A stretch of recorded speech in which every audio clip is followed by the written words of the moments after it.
Keyingi muolajamiz bizda chiya urug'i. Chiya urug'i bu hamma joydan topa olasiz, giyohchilarda bo'ladi, apteka holatida mana o'zim olib keldim.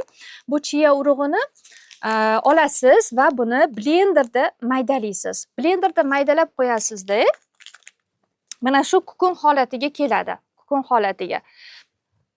1 stakan qatiq olasiz. 1 stakan qatiqqa chiya urug'ini 2 ta choy qoshiqchada solasiz, maydalanganini.